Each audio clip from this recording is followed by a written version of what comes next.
Welcome back to English from A to Z, English in real life. Have you ever stopped to think about what your daily habits are really saying about you? Today, we're going to dig into some of those hidden clues our brains leave behind every single day.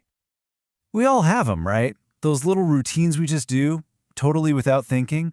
But what if those autopilot actions are actually huge signals about how our minds prefer to operate? I mean, really think about it for a second. That mindless scrolling through your phone, making the same old small talk, or always sticking to the exact same plan. What if these aren't just random quirks? What if they're clues? It usually starts when our habits pretty much take the wheel, leading us right down the path of what we call cognitive shortcuts. So let's start right there, shall we? With the comfort of those shortcuts and a look at why our brain absolutely loves to take the easy path whenever it can. At the very core of all this is a simple truth. Our brains are built to be efficient. You could even say they're kind of lazy.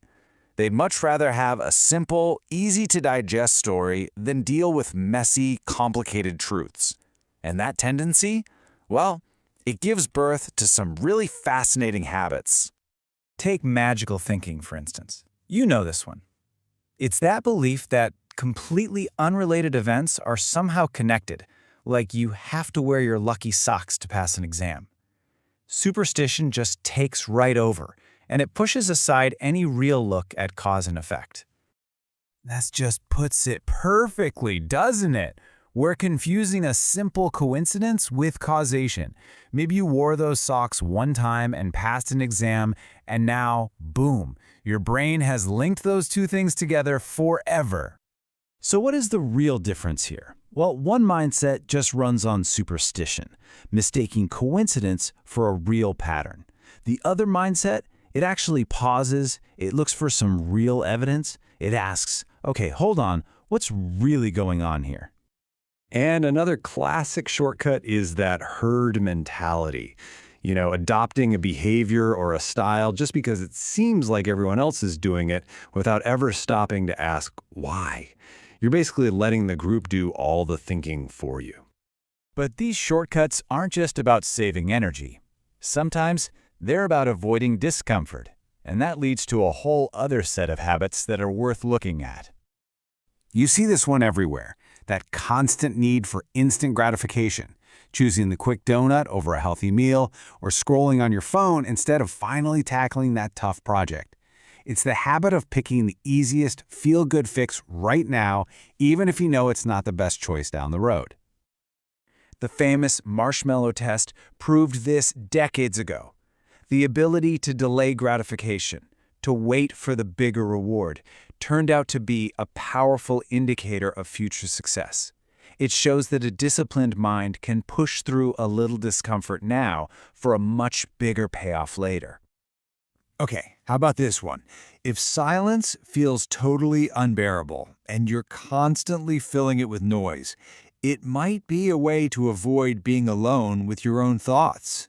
I mean, if you can't sit by yourself for just a few minutes without reaching for a screen, what are you running from? And on the flip side, a constant need for stimulation can mean the brain struggles when it's finally asked to do the heavy lifting of reflection. Solitude isn't about being lonely. It's about giving your mind the space it needs to actually think deeply and connect the dots. All right, let's look at one more category. These are the habits that show up when we think we know a lot more than we actually do. And this brings us to the famous Dunning-Kruger effect. It's a cognitive bias that perfectly explains our next habit. It's when the people who know the least are often the most confident that they know it all. We call this confidence without content. It's using a loud tone or interrupting people to hide a serious lack of real understanding. While they're talking with all this authority on stuff they barely grasp, the sharper minds are often the ones sitting back, quietly listening and learning. If you find yourself constantly interrupting, talking over others, or really just waiting for your turn to speak, it might be a sign of this. And it's more than just bad manners. It's a cognitive habit that assumes you already have all the answers. And here is the critical difference. One person hears words, but they're already thinking, "Yup, I know best." The other person listens to genuinely understand, because they know they can learn something from pretty much anyone. It's the difference between just hearing and truly processing. So look, the goal here is not to label anybody, not at all. It's about building awareness of our own mental patterns, our own little quirks. Because that awareness, that's the key. That's what lets you shift from an automatic, knee-jerk reaction to making a conscious choice. You can't change a pattern until you can see it in action. So here are a few simple ways you can put this into practice. Start questioning your own assumptions. Just ask, hey, what's the real evidence here? Try to embrace a few moments of quiet solitude to let your brain process. And in your next conversation, make it your goal to listen simply to learn, not just to plan your reply. So let's end with this question for you. What is one autopilot habit you're going to choose to rethink? Just by considering it, you're taking the most important step. You're shifting from autopilot to awareness. And trust me, recognizing the pattern is the most powerful part of the whole process. Thanks for exploring all these ideas with us today. It's been fun.